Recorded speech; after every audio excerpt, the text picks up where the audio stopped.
Welcome into the Alabama Bass Trail Podcast presented by Phoenix Boats. I'm Kay Donaldson, the director of the Alabama Bass Trail and your host for this week's podcast.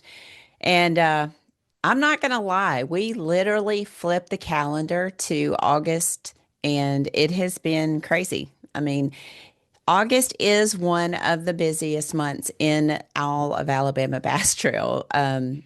In the calendar year, August is extremely busy, and you wouldn't think so because we're not actually running events in August, but it is registration time. It is one of the busiest times on the phone for us as we're answering questions with current teams as well as new potential teams on the Alabama Bass Trail. We're working on sponsorships. We're getting ready to attend different conferences. It's just a lot going on. And literally, it felt like the minute we swapped the calendar over to August, it was crazy busy. And when I say we opened registration, we did that in a big, big way. And you guys and ladies are to thank for that. I try to track this every year as kind of where we are at the end of day one, day two through day 14, and try to see if we are on schedule or trending in the way that we did in the year before, and even a couple of years. Usually I've tracked that since about 2020 when we sold out in 25 minutes. I've tried to kind of see if we were on the same track to see, to kind of let our team know what we're looking like and all of that. And to, as we're entering these conversations with sponsors, to let them know kind of how we're trending. So, and looking at that, and literally flipping the calendar and looking at registration for the 13th year on the Alabama Bass Trail, it was a big, big time in 2024. And it's crazy to me that people ask me after day one how many spots are available. Um, Whatever day one is, it is not going to be the same on day 14. So I'll get into that just a little bit. Teams that fished in 2025 have 14 days of priority registration. I'm often asked why 14 days, and honestly, I don't know. We felt like that was a good time period to give people to make sure that they're going to fish with the same partner and all that. It's a courtesy thing for us. We feel like when you make it to the Alabama Bass Trail, and a lot of these teams have been loyal to us for 12 years, they deserve the opportunity to reserve their registration in advance. Why 14 days? It's what we started with 12 years ago, and we've just stayed there. So 14 days of priority registration, that ends on midnight of August the 14th.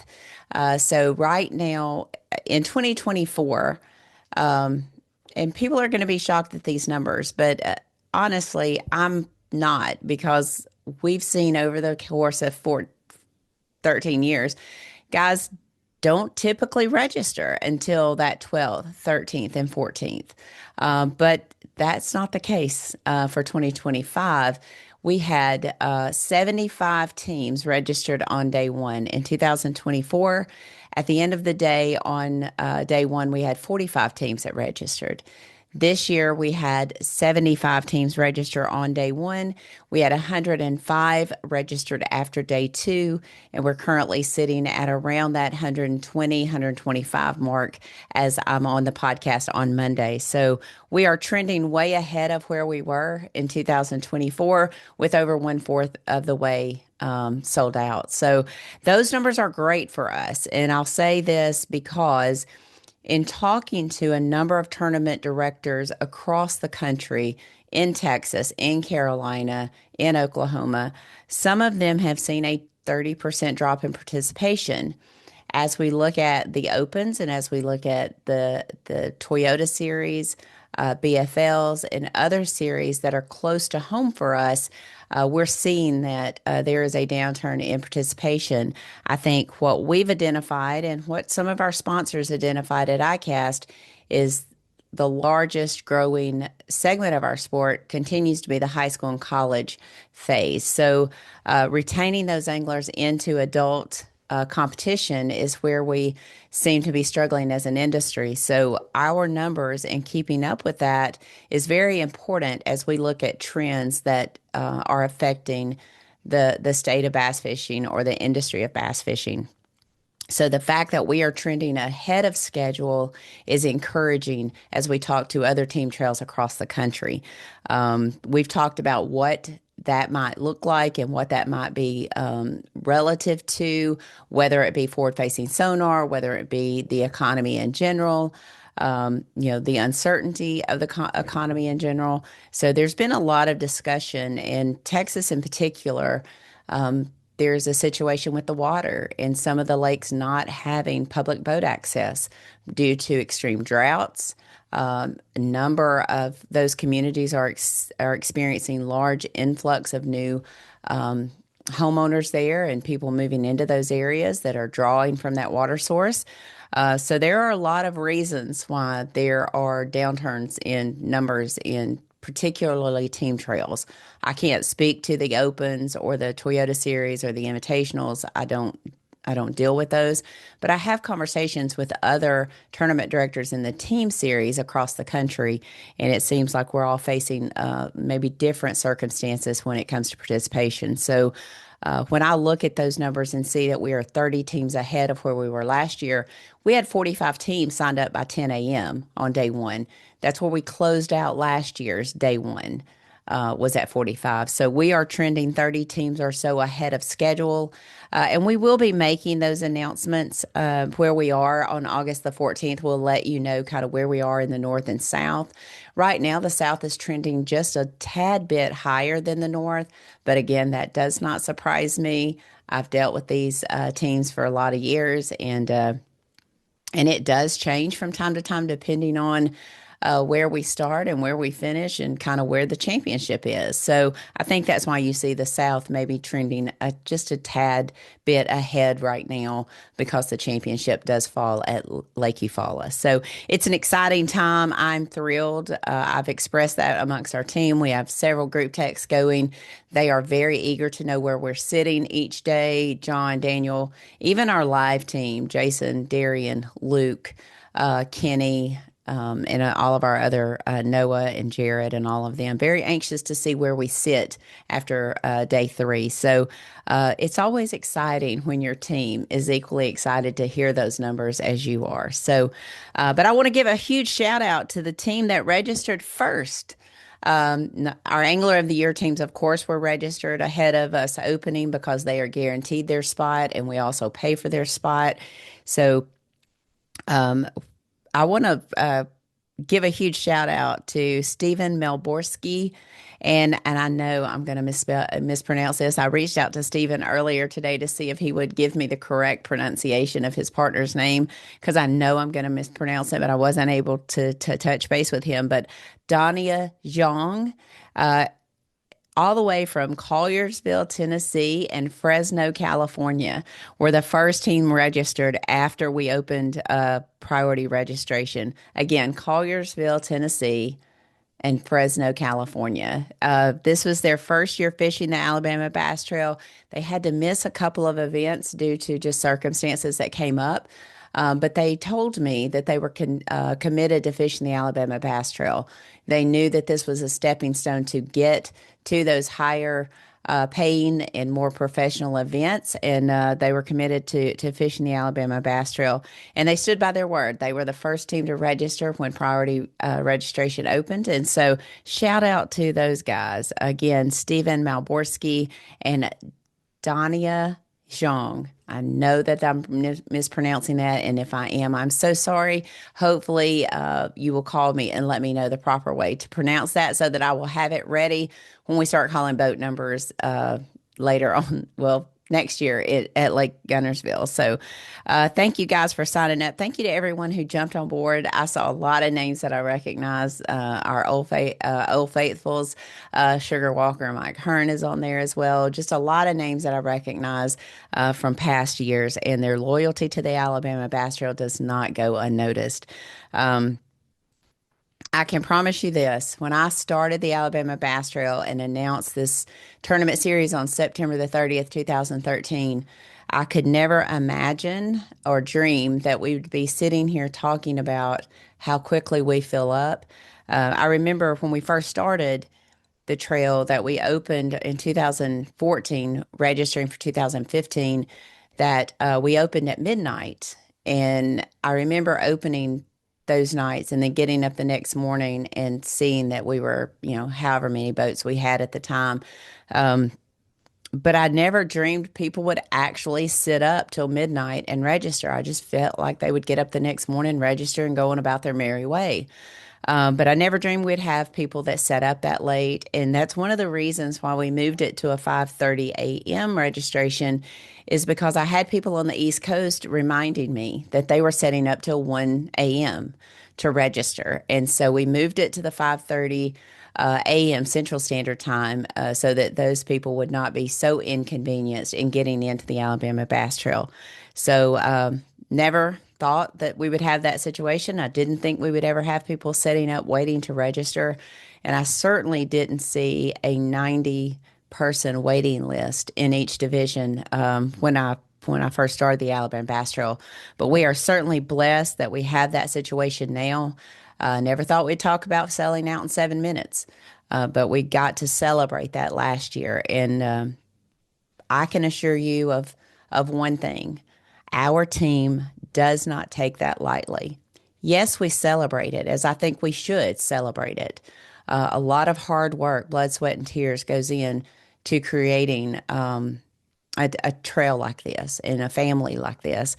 And so, yes, we celebrate it, but we do not take it lightly. We work very hard to ensure that we have those type things happen year after year by putting on a quality of event, by being transparent, by sticking to our rules, by showing you the love that you show us. And it's about live. It's about making sure that we're presenting a good product, making sure that we have the sponsorship behind us that allows us to pay that 113% back to our anglers.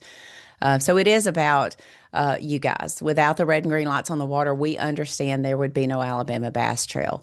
And we hope that you feel after you fish the Alabama Bass Trail that we do put you first, and that we are transparent, that we stick to our rules, and that every decision we make is based on what is best for the Alabama Bass Trail anglers and the Alabama Bass Trail, our partners in our host cities. And we feel very confident that those are the reasons that we continue to fill up and that we will fill up on August the 15th. So thank you to everyone who has signed up. To those of you who haven't, you do have until August the 14th, midnight, August the 14th, to get all of your information in. And get your spot secured before we go live on August the 15th. And we'll talk about that in the third and final segment. And we'll talk about what we're going to be doing leading up to that to give you all the information that you'll need to register for the Alabama Bass Trail. But just because the Alabama Bass Trail has not been going on, there's been a lot of fishing going on. And we're going to be fortunate enough to be joined a little bit later in the podcast by Mr. Lucas Lindsey. He is an Alabama Bass Trail Southern angler, but he is now a newly crowned Bassmaster Open Division I Angler of the Year with a very narrow points lead with 1 point, but that doesn't matter. It could have been 1, it could have been 10, it could have been 100. He is the Bassmaster Division I Angler of the Year, punches his ticket to the EQs later on this year to hopefully qualify for the Bassmaster Elite Series. So we're going to talk to him about his season on the Opens, talk to him about his finishes out there and just kind of what goes through his mind, because he was fishing the ABT South and fishing the Opens and picking up tournaments here and there where he could. But we're going to talk to him about his year on the Bassmaster Open schedule. And then also we're going to squeeze in a phone interview with Mr. Fisher Anaya, currently leading the Bassmaster Opens in Division II. And I just want y'all to think about that. Could we have an Alabama Bass Trail angler that takes the Angler of the Year points in both Division I and Division II of the Opens? It could happen.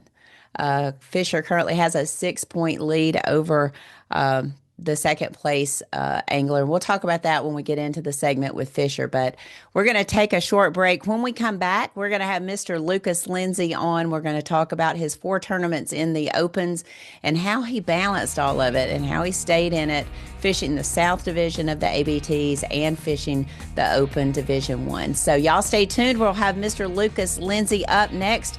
You won't want to miss this interview. Y'all stay tuned.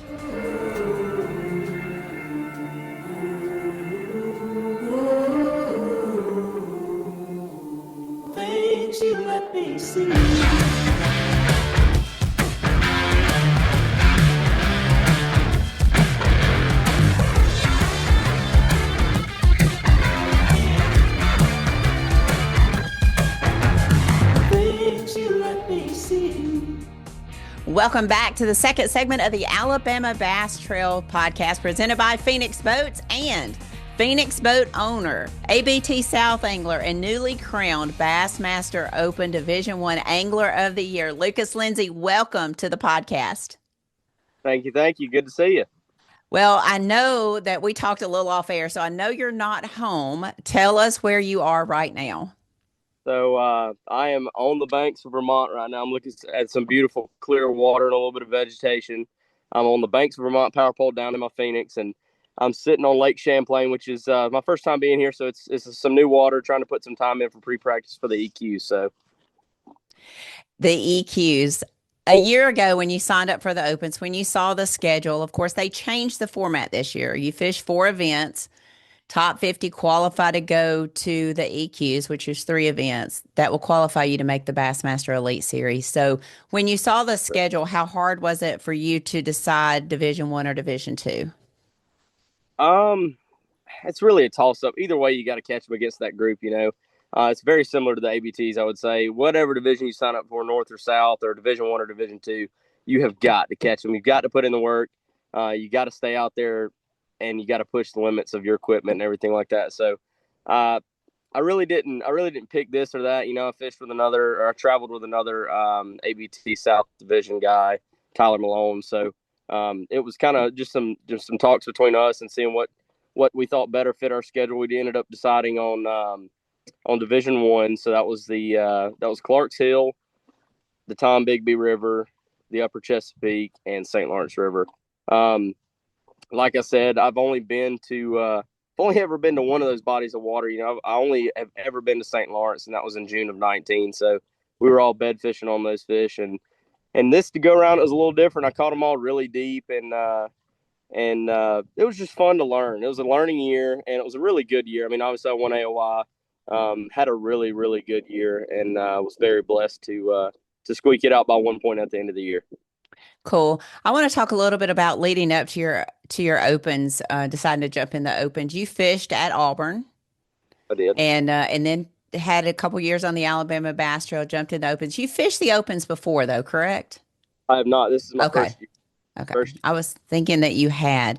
So you fished at Auburn. You and I kind of connected on TikTok. I got started watching some of your videos and with your dog, and then I watched you finish college, get married. Now you're on the ABT, fishing the opens.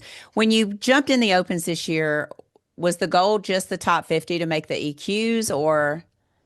Definitely. So you just got to survive that first bid. I mean, AOY, don't get me wrong, is an incredible title. I'm super happy, super stoked to be bringing that home. But at the end of the day, today it's a wash. Mhm. We start fresh, the points wipe out, everything zeros, and we go into the EQs versus 99 other very, very talented anglers. So we're going to go into these next three with an open mind and try to make up that ground and get AOY for the EQs. I mean, it's gonna be really tough, but I think that's where my mindset's going to be going into this next one. But yeah, the mindset going into the initial opens Division One was just to top 50, and of course after setting my sights on Clarks Hill and ended up third there, and then Tom Bigby having a good finish, and then Upper Chesapeake obviously was second. I kind of reaffixed my scope on the old AOY title, so it's been a lot of fun. It's something I've always prided myself on in high school. I was always searching for that AOY title with Logan Parks, and we had Zeke Gossett, another ABT angler. We had him beat us out one year, and it's been itching at me ever since. So it's cool to finally lock that thing down and get after it. Well, let's talk about that. You talk about fishing in high school. And I know when my son played baseball, we really focused on that 18, 19, 20 class of athletes. And when you look at the Logan Parks, the Tucker Smith, the Zeke Gossets, the Lucas Lindseys and all of that, now you've got that Fisher Anaya group that's coming through. Um, what a stacked group of anglers you competed against in high school and college. Very, very talented guys. Of course, two of the guys I fished against in college are now fishing the Elite Series, which is absolutely insane. And yeah, the new group coming up is going to be very impressive. Fisher, Hayden Obar, Bank Shaw, that group, the Nut Brothers. I mean, it's just absolutely insane. It's kind of scary, to be honest with you, to know that some of those guys are behind you and gunning for you. I hadn't fished against some of them in a while. But yeah, it's definitely crazy. I mean, Jacob Walker's I think a little bit older than me, but he just made the BPT, so that's Hmm. cool. But having all these guys, that you bump shoulders with and hang out with and hang out around is a lot of fun. But it's definitely daunting for sure. And there's there's a lot to be said about this new class coming up because a lot of people think it's just all electronics. I mean, I was born in '98, so I graduated high school in '17, and we didn't have live scope in high school. We got to the end of my high school career, and I think right before COVID, so it'd have been my second year of college, I got live scope, and Hmm. it was a learning curve like everything else. Everybody likes to say, "Oh, he's got live scope. It's so easy." No, you got to put in the time. You got to put in the work. You got to know what you're looking for. Sometimes it is as easy as pointing and throwing, but most times it's not. It's really learning that body of water. I mean, yesterday I sat out here. I probably was out here for 5 hours on Champlain, and I didn't catch the first bass until hour six. And then hour six, I turned around and I was like, okay, that's what it's starting to look like. So I caught a few yesterday afternoon. I'm starting to build on it today. But yeah, the the caliber of anglers that are coming up is absolutely terrifying because there is there's a lot of guys you have to look out for, and there's a lot of guys that haven't made their name yet and are going to make their name through the ABTs, through some BFLs or some other smaller events, ABNs, Georgia Hmm. Bass Nation stuff. I mean, it's just there's plenty of avenues to take themselves to make that name. That's true. That's true. Let's talk about your year. Crowned Angler of the Year, Clarks Hill, a third place finish. How much time before the Opens had you spent on Clarks Hill? I went for I went for 3 or 4 days up there to pre-practice. Then we had 3 days of official practice. So I spent 7 days on Clarks Hill before the first day of the tournament. Of course, we had some snow and some stuff like that, so it shortened it up a little bit. We should have been fishing day three, but they cut it short at day two, which was fine by me. I mean, I'm okay with being in third place by all means, but having any opportunity to grow would have been fun, be on camera and stuff like that. But it was a ton of fun. So 7 days. I actually it was really rough when we went up there in pre-practice. So I ended up spearing a couple waves, and I actually fried my Garmin up from 8616. So I fished all of pre-practice and practiced and graphed and did all those things without having live scope. So that was a challenge. Went up there and just put a lot of hours in behind the motor and behind the screens on my Mercury, and it turned out found a lot of rock piles and trash piles and stuff, and it ended up paying off. Good, good, good. Third place finish. It was a 2 day tournament, correct? You did not get to fish all 3 days. It was 2 day tournament. Went to the Tom Bigby River. You do not see the Tom Bigby River name in a lot of tournament trails. So that is one that was a little uh, new to everybody, I think. Welcome back. We had a little bit of technical issue. The phone is overheating in New York, which is Yes, crazy. shouldn't It's be just this happening. insane weather that we've been looking at all year long in Alabama and across the United States. Tom Bigby, you were there in March this year, That's correct? correct. All right. April. April. Okay. Yeah. April. It's going to be going there in March for the Elite Series.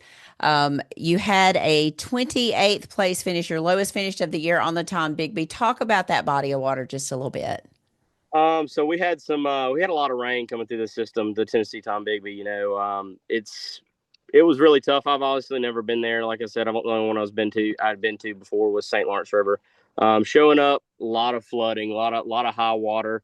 We were able to access a lot of water, and the tournament we kind of turned around, and we're not able to fish a lot of the same water or some of the same cover that we were fishing during practice, which made it tough. Obviously, the fish were moving a lot, and there was a lot of water to break down in practice. And of course, watercolor was a big influence on what we threw and how we caught them, where we caught them.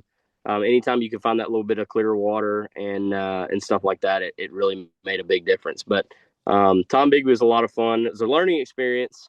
It was really rough on the equipment, though. I mean, that I would say between there in St. Lawrence, that was the two roughest places on your equipment, just because shallow water, lots of stumps, lots of hard cover, and you got to bump across that stuff to get in there. You can't be afraid to scratch up the wrap, which thank goodness I didn't have one this year, but to scratch up your wrap and to really I hate to say bump your motor on some stuff, but you're gonna hit your motor, and you better be prepared for a bent prop shaft or throwing an ear on a prop and stuff like that. So it was very hard on the equipment this year. So that tournament is slated for March. If you make the Elite Series, are you looking forward to that event being a month earlier?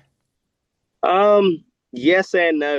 I think the flooding had been happening for about a month, so if we have another seasonal spring flooding like we normally do in the South, it's going to be a tough event. Um, a lot of water moving through the system, a lot of floating stuff, and it really is going to make it difficult. I would say the only thing that I'm looking forward to in the elites is having a smaller field. Of course, having Yeah. less people in that event is going to be really really crucial because having to share fish with 80 or 70 people that move down to a pool or up to a pool, is a big difference. You start dividing those fish in half or in thirds, it really cuts down. I can understand that. It's kind of how it goes from fishing the 100s to fishing the full 225 on the Alabama Bass Trail. We're going to talk a little bit about the Upper Chesapeake because you opted to skip the last ABT event on Lay Lake to give you a little extra time at the Upper Right. Chesapeake. Talk about that a little bit. I did. So, like I said earlier, the Upper Chesapeake's a tidal reservoir, so the tide swings about 2 foot, I think. I really didn't pay too much attention to it, but um, a tidal reservoir is very, very tough, different animal from our reservoirs back home, like Lake Martin and Lake Eufaula and Weiss Lake and stuff like that. The water constantly moving. Um, I would say the positive is it always gives you a different set of conditions to fish. I mean, falling tide, cloudy; falling tide, sunny; falling tide, rainy. I mean, you have so many different sets of conditions that the fish could change their bite window or something like that. So I think the key for the Chesapeake was keeping your head on a swivel, paying attention to the tide and the weather. I mean, I think that the watercolor and the weather and the tide really impacted those fish. You show up on your best stretch when I felt like cloudy, falling tide, and obviously low pressure when you had a system starting to move through, had some clouds starting to come in was always best. So really paying attention to the weather conditions and making your moves based on the weather was very important. It was a lot of fun. I stayed up on the flats the whole time with a chatterbait in my hand and really, really went to work on them. Good deal. You had a second place finish there. So when you left the Upper Chesapeake, where were you sitting in points? I apologize, I don't know that, I think but I was sitting in second. Um, I want to say I was sitting in second by 9 points, maybe, okay. or I was thinking Maybe that. I was leading by 7 points. Maybe I was leading by 7 points. Okay. The fact that you don't know that tickles me because I was thinking you were in second, but I had that debate with someone else the other day when I was thinking about having you on the podcast. I was debating that because I couldn't go back and find it, and I wasn't dare about to reach out to Hank and ask him because I was like, he's going to think I didn't know anything. But let's Right. No. talk about St. Lawrence because I know there are a ton of people since it came on the schedule pretty regularly on the Bassmaster Elite Series have made their trips to go to the St. Lawrence to chase those brown fish. So talk a little bit about the St. Lawrence and how special of a place that is.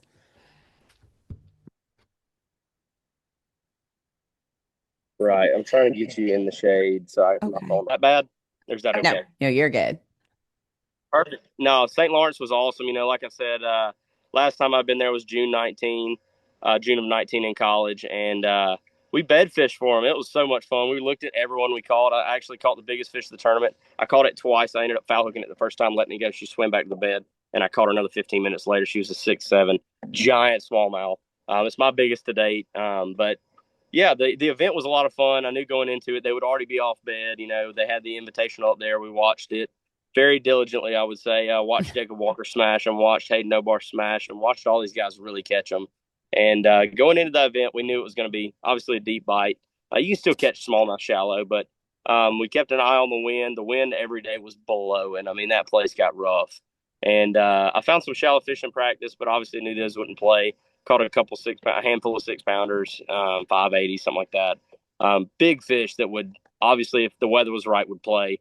But it just did not. As we got closer to the tournament, the weather just was not lining up. We had clouds moving the first day, and thank goodness I found a couple places day two of practice. I actually had my trolling motor batteries die early, and I was kind of bummed at first, but then I really started thinking about it. St. Lawrence River, when you start thinking about that kind of fishery, there's a lot of isolated boulders. Mhm. There's a lot of big isolated boulders and rock outcroppings.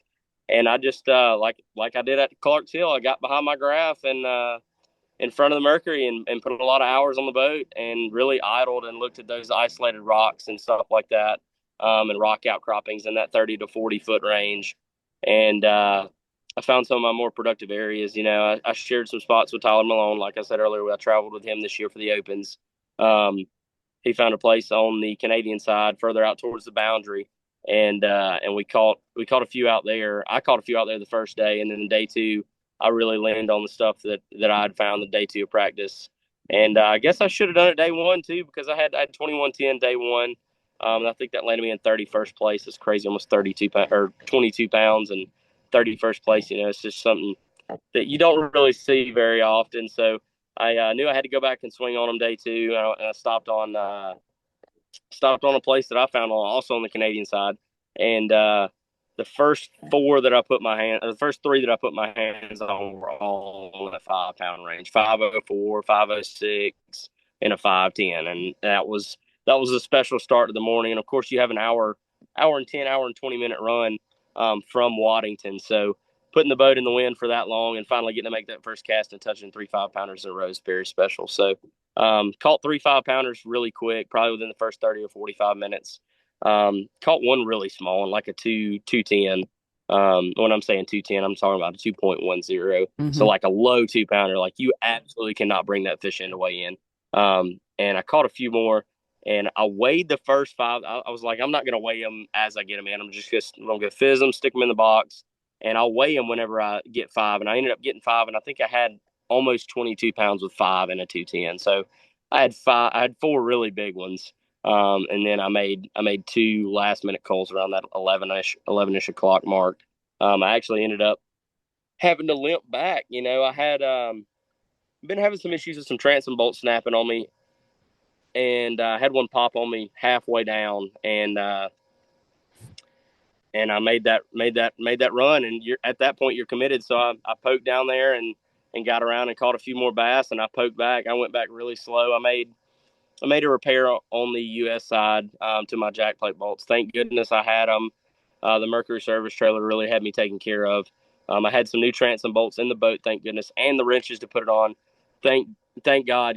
So I I got where I needed to be. I put it down and really cinched those transom bolts back up and poked back to the boat ramp because it's a lot of stress on the boat, and you really want to take it easy. So having day two end a little early, I think hurt a little bit, but I ended up weighing 2403 or 24 pounds and 3 ounces, and jumped all the way up to 14th, I think is what it was. But would have been nice to fish the last day. I think I missed the cut by like 4 ounces or something crazy like that. But having almost 46 pounds for a 2 day total and not making the third day is just mind blowing. But they catch them, you got to expect it. Corey Johnson, of course, took the win. Anytime those names are on that river, you better be watching. Yeah, exactly, exactly. Didn't make day three, but took home the Angler of the Year. I mean, what was Yes. Saturday like to not be in the event, but to be sitting there with the potential of being crowned Angler of the Year? I would say I really wasn't too nervous. I was able to spend some time with my family. My wife came up, my mom came up. They actually came up for Chesapeake and for St. Lawrence. So we had home cooked meals every night, which was very nice. I mean, me and Nice. the guys in the house traveled.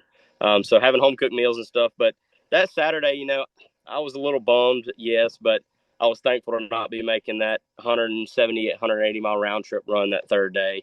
It's really, like I said, it's really tough on your equipment. I was just thankful to get out of there. And, I would have to say it has to do as the same kind of thing I said on stage at Bassmaster for the Chesapeake. If it's God's will, it will be done. So I didn't have a great day three at Chesapeake. I think I lost the fish that probably could have made it really close. And the group of anglers that I'm fishing against right now in the opens is, like I said, extremely talented. And I think, man, I think I really just had peace. I was happy with where I was at. If I won Angler of the Year, if it was meant to be, that's awesome. If not, we're just going to go hammer on them in the EQs and really show everybody. Hopefully we can do it again. But I was at peace. I would say I was eating some really good chicken wings, and I was happy. I was with my family, and if it was meant to be, it was meant to be, and if not, we'll like I said, we'll go catch them again. Well, you talk about the talented field that was in that division. I've seen six out of the top 50 that are from this great state of Alabama. So we've got a lot to cheer for as the EQs approach. Well, I want to talk a little bit about that. You're on Champlain now, getting your work in on Champlain. That tournament is going to take place in September, September 18th through the 20th. But then you come home to Alabama. How much time have you had on Wheeler Lake? Ooh, I fished. Let's see, I fished. I think I fished two high school events out there with Bass Nation. Other than that, I fished a Southern Collegiate Bass tournament, and that's really it. That's really it. Like I said, I fished two high school events and that one Southern Collegiate Bass event. I actually won the Southern Collegiate Bass event with a buddy from North Alabama. His name is Hayden Copeland. I fished with him in college a little bit for those events. And that would have been in that event would have been in November. It was actually on my birthday, November 10th. I won it, but I don't know. I really it's a different beast. I've had seen a lot of different things on that place, and not go up and fish the tail race. Both are going to have their positives and negatives. At least you can hang around down the lake and fish. But on the contrary, if you run up to the dam, you're going to be giving up probably close to 2 hours of your day in run time. So um, just gonna have to really put in the work, like you said. I mean, I'm up in Vermont right now, and I haven't even set my sights on home yet. So I think I'm about 20 hours from the house. It'll take 2 days to get back without pushing it. And as soon as I get back, I'm gonna kind of redial some stuff in, go get some service done on this Mercury, and make sure the Phoenix is all ready to go. But yeah, I'm really excited. Once I get home from Champlain, obviously go put in a lot of work at Wheeler. I got some friends and some family up there, so hopefully got a free place to stay and really start dialing some things in, finding some shell beds and some brush piles and some different rocks and stuff like that. Maybe a spring or two, which would be, I think, pretty helpful. But yeah, I can't wait to put in the work and go chase the EQs and chase that Elite Series berth. So Well, I know there'll be a lot of people watching you there and then moving on to Okeechobee in November, finishing up the season there. That's a long haul from home as well, but Okeechobee is a bass fishery factory. I mean, it is a factory when you look at bass fishing. So, and it's a long way from home as well. right, for sure. I think it's somewhere in that 10-hour range, 9-hour range from the house. I live in Auburn, so I hop right on 85, or I guess I would run down Columbus and go down that way, Yeah. and then go through Orlando. But yeah, it's a long way from the house. I can't wait to go there. I've never been there either, so Okay. lots of new fisheries this year. I've never been to Okeechobee. Always heard good things. I think the thing that I need to really be watching out for, and other guys too, is having having the water down. The water is still down right now at Lake Okeechobee. I think they're trying to grow Mhm. some vegetation up. Obviously, we're on a no information rule, so I can't ask somebody, like, why Right. is the water down? What are they Right. doing? How far is the water down? Yeah. We can just use the public information that's available to us and everybody else. But having having seen the social media videos and stuff like that Scott Martin has posted, it's honestly kind of scary because I've always heard there's some rock in there, there's some sharks, and it's not. But having the water down and that tannic water, it's it don't really make me feel great. But you know what? We're gonna go out there just like the rest of the 100 or rest of the 99 and go put in the time. And like I said earlier, if it's God's will, let it be done. Well, and Lucas, I so appreciate you taking time. I know you're busy. You've been on the road for a couple of weeks up there in New York and been away from home. Luckily, your family was able to be with you this past week. But be careful on your drive home back to Alabama. And congratulations on being the Bassmaster Open Division One Angler of the Year. We are so proud of you. Perfect. Well, thank you so much for having me on, Miss Kay, and hopefully we'll see y'all again real soon. We'll hope to see you again. There you have it. Lucas Lindsey, the Bassmaster Open Division I Angler of the Year, ABT South Angler. We'll be cheering him on in the EQs. Y'all stay tuned. We'll be back for another segment of the Alabama Bass Trail podcast in just a moment. Research and development is more than just time in the shop for us. It's time out here. Sweating the details. Making boats that work as well in the real world as they do on paper. From our R&D team to our anglers on the water, we have the knowledge and passion to build you the finest fishing platform in the world. Welcome back to another segment of the Alabama Bass Trail podcast presented by Phoenix Boats. And we talked to Phoenix Boat angler Lucas Lindsey just a minute ago, but now we have another Phoenix Boat angler who is leading the Bassmaster Opens Division II, Mr. Fisher Anaya. Welcome to the Alabama Bass Trail podcast, Fisher. Oh, thanks for having me on here. And you said you're somewhere in Illinois and you haven't seen a building or even a site of civilization for quite some time, correct? No, I mean, there's some cars, but that's about it. Like, I'm looking at some windmills, a bunch of beans, and some corn. That's literally it. Well, that's probably a little peaceful for you. Kind of have some time to just get your thoughts and stuff together. You're going to be a long way from home. I know your parents and know that they're praying for a safe arrival for you.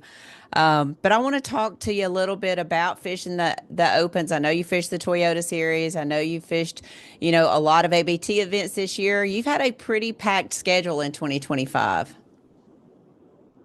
Yeah, I've been pretty damn full, and it's going to get, I here this fall, like, I don't have a weekend where I don't have a tournament, it seems like. So it's just, I like staying busy, keeps my mind occupied, so I don't mind it. But, just keep going tournament to tournament, see how each one of them goes. Well, that's good. It probably does give you enough time that you don't think about it too long. I like the Nick Saban ism where you think about it for 24 hours and then move on to the next thing that you've got going on. But I want to talk about your season thus far on the Opens. You started off at Sam Rayburn. You had a 9th place finish. How much time did you spend on Rayburn preparing for that event? I left, actually, funny story. Me and Dad left Smith Lake, the ABT. We finished like 11th or something there. Left straight from there, drove 10 hours through the night. I slept the whole way there and got up that morning as soon as we got there and started practicing. I got 3 days of practice. 3 days of practice on Rayburn. You had a 9th place finish there. That's a big body of water to break down in 3 days. Yeah, it was big, and I would tell you, to be honest truth, I was more scared about hitting a tree with all that timber out there more than anything. I was like, I just don't want total the boat because I ain't no telling what Dad's going to say to me when I get in and tell him I hit a tree. I can imagine. Knowing Ryan the way I know Ryan, I can just imagine what he would say. So I want to go on a little farther. Kentucky Lake, I know you fished there in December for the Bassmaster Team Championship in probably some of the coldest, brutalest conditions ever known to man, correct? That was awful. Like, I don't even know why we went the first day. Like, we run out, and I swear they were 7-foot swells, and it was like 8 degrees, and the wind was blowing 40. Like, there was no way we should have been in a bass tournament on any of them days. I mean, the last day was okay, but, it was still, like, brutally cold. Like, your line was freezing, or you tie, like, every other cast. Like, it was not fun. Well, how was the event? You finished 11th on Kentucky Lake. Was that a 3-day tournament or was it cut short? No, it was cut short. No, it was a 3-day tournament. Okay. It got really, really rough one day out the first day, or the second day out there. The first day I caught them really well. I had like 23, was in like 5th or something like that. But the second day, the wind got me more than anything. I run out. My first spot was blown out from mud, blowing out of this creek with a wind hitting it, and that was my best spot. So I kind of just had to scratch it and go run new stuff. And heck, I fished in 3 and 4 foot swells all day long. So, I guess I probably could have made a little bit better decisions there, but I only had like 14 pounds that last day, which I missed the cut by like a pound or something like that. Okay. Going into Norfolk, how much time did you spend on that body of water? I got 3 days on that place as well, and that one really, I was kind of like, I don't know how it's gonna fish. Like I've never really seen nothing like it, but it's very similar to Smith from what I've seen. Like you just follow the bait on that place. If they're in this creek today, the next day, if the bait ain't there, they're not gonna be there either. They just swim around and follow bait, and the amount of that water rose and dropped when we was there was unreal. Like when we got there, the place said it, the app said it was full pool, but it looked like it was like the lake should be 20 foot higher than what it actually was. And it said it was full pool. And first day of practice, everything was fine. And then we had rain come in the first day of the tournament, which they did let us go that day. It lightened straight down and rained literally from daylight to dark. But they ended up canceling the second day and the third day. But the lake rose like 20 foot in 2 days. Wow. Wow. It was unreal. Wow. So that was isolated But to a I got one. lucky enough to talk back. Okay. So that was isolated to a 1 day event. You're headed to Leech Yes, ma'am. Lake. How far away is that from home? Leech is 18 hours and 30 minutes from the house I'm staying in. But I left a week early. I'm actually driving up to Mille Lacs, and I'm going to stay there in a house and fish for 4 or 5 days there and just try to get a feel for everything. Okay. All right. So you've been on the road a good bit. You've done a lot of this traveling this year without your dad. Um, that's got to be a little, you got to have a certain mindset to do that at 18, 19 years old. Yeah, it's definitely odd. I mean, especially like this one. I mean, I left the house this morning at 3 a.m. and heck, I'm driving 16 hours and I ain't got nobody to talk to. You just kind of drive and stare at the road. So it's definitely a little odd, but you know, sometimes it's good. Sometimes I'd rather have somebody here to talk to. I understand. I understand. Let's talk a little bit about your Alabama Bass Trail year this year. Started off real strong at Smith Lake, 11th place finish there. You consider that maybe your second home lake? Because I know Gunnersville is probably what you consider your home lake. Yeah, I'm gonna say that's probably my second home. Like I kind of live all in between Gunnersville, Wheeler, and Smith, but you don't ever catch me going to Wheeler, so I would say Smith's probably my second home lake. All right. Gunnersville, second stop, finished fifth. I know you were disappointed in that finish because you come off of a win there last year, but how incredible is that lake? 58 bags over 20 pounds. The week before, 60 bags over 20 pounds. I mean, just how incredible is Lake Gunnersville? It's got to be one of the healthiest fisheries on this planet Earth. Like I've never been to a lake and you pull up and you're catching 4-pounders and you're mad about it. Like, and these 4-pounders are 17-inch fish. Like they shouldn't be 4 pounds. They're just like they're so healthy. And the whole time you're like, that's a 420. I got to find 5. Like, there's very few places on this planet you can go do that. Yeah, it is a special place. You got to win there with your dad in 2024. Came back with a 5th place finish. And I'm just going to go ahead and talk about it. The nemesis, the lake that you and your dad cannot stand to put the boat in, and that is Neely Henry Lake. Your worst finish of the year. Go ahead. Cuss me about it, son. I mean, don't literally cuss me about it because your daddy would be mad, but go ahead and give it to me. Yeah. That's been our worst nightmare the past 2 years. I really ever. Like, I don't know what it is about that place, but it beats me black and blue. I mean, we went there 2 years ago, whatever it was, and I mean, finished like, I don't even know, 90th, but we had a 6-pounder and still only had like 8 pounds. And then the next year we had like 5 pounds. Cost me, I mean, I'm not going to say it cost me AOI, but, you know, I was not the only one to give Ben and them a run for their money, and we kind of bombed it. We kind of lost it right there. And Yeah. then, I mean, BFL, I finished like dang near dead last. Like, my co-angler finished second, and I finished dead, like almost last. I know that lake bothers you. Well, it bothers your daddy too. I hear about it from Ryan as well. Well, we got to go there in the 100 this year, so I got to figure something out. You got to finish something out. I'm going to talk about that. You signed up for the 100s next year. Weiss Lake got a 22nd place finish. That's a small body of water, but it always tends to fish really good for us. Yeah, likewise. Weiss is a lot better than Haley. And I mean, and you wouldn't think it, but I would say that. But I mean, Weiss has got more spots in it. I mean, me and Dad chased. We had fried orders, and all we was chasing. And I tell you what, you wouldn't think Weiss would get rough, but by God, it got rough. Like half our fish, we couldn't even fish for in that tournament. So we still managed to scrape by. Then we had like 14 or 15 pounds, something like that. But it's actually, I like that place. I actually won a state championship there. Like the fish get offshore, they set up right. So I actually enjoy going to Weiss. On May 10th, I don't think anyone expected it to be 69 degrees when we blasted off and 40 degrees when we had weigh-in. So nobody in the state of Alabama expected that. And honestly, we have places in Alabama today that it is going to stay in the 70s. And I can't believe that on the 4th day of August. You couldn't make me believe that there would be a 70-degree day in August in the state of Alabama. Pickwick moving on 37th place. I know that was not the finish you were looking for. I know you wanted to stay inside the top 9 and you did that, but 37th at Pickwick was not what you were looking for.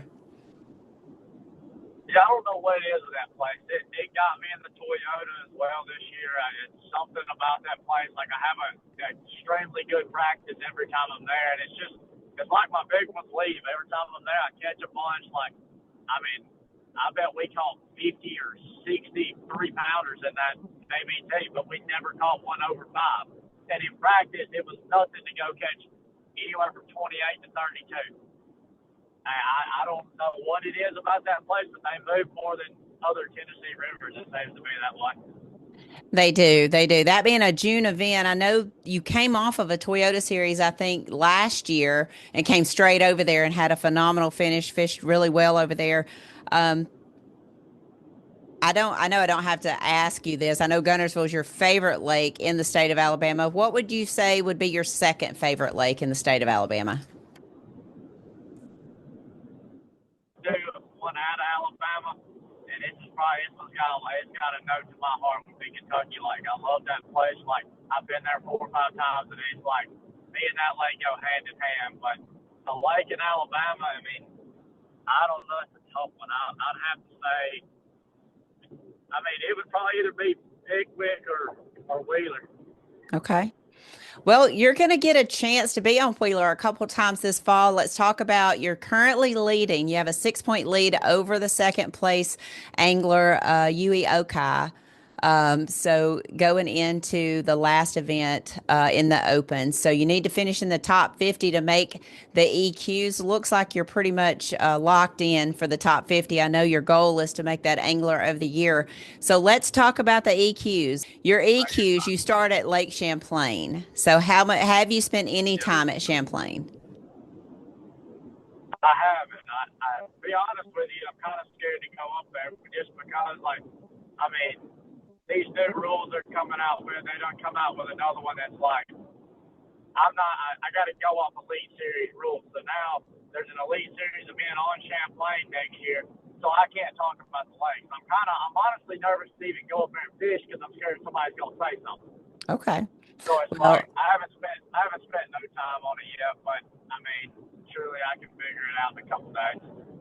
Well, I know you've got some time on Wheeler Lake. You're going to be there just immediately before the Alabama Bass Trail Championship. So we won't talk anything about the lakes, but I know you've got some experience there at Wheeler and then Lake Okeechobee in November. I think you've had a couple of tournaments there through your high school nation days and things like that. But an exciting time for you, not only there, is then you've got the Ultimate Angler tournament that you've qualified for as well. So a busy fall for you in finishing up this regular season on the Opens, then the ABTs, and then going into the EQ. So a lot of things going on in your world, in the bass fishing part of your world, Mr. Fisher, Anaya.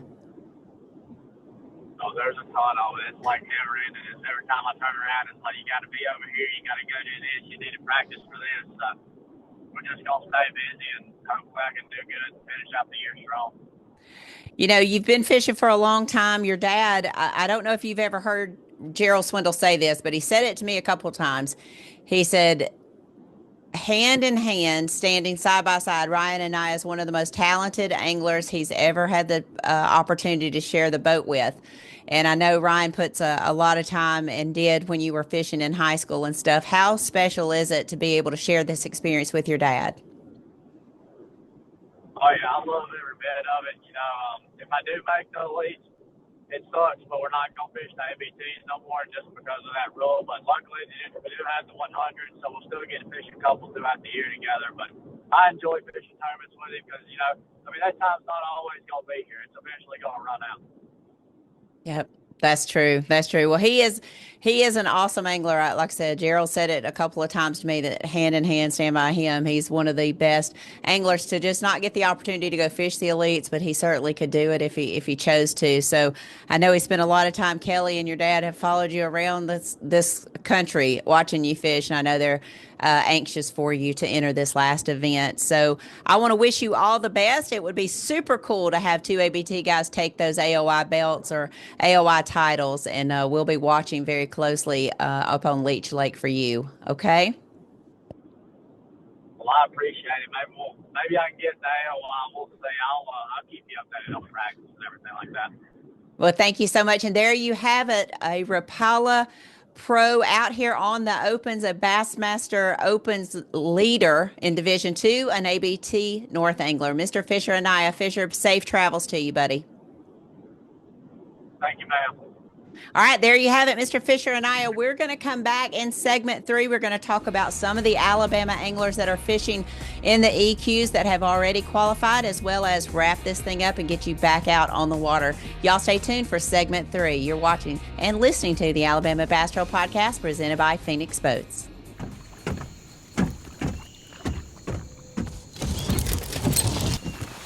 Nobody wants to run out of power when they're on the water. There is a better way. Introducing the Charge Marine Power Management Station from PowerPole that does the work of 3 devices: a traditional battery charger, a charge on the run, and an emergency start system. PowerPole Charge.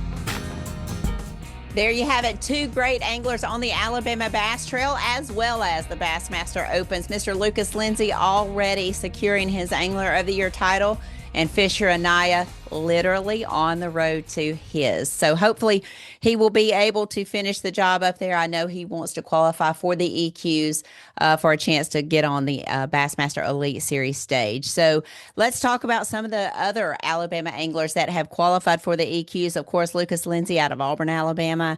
Matt Adams out of Gunnersville, Alabama, winner of the ABT 100 on Lake Gunnersville earlier this year.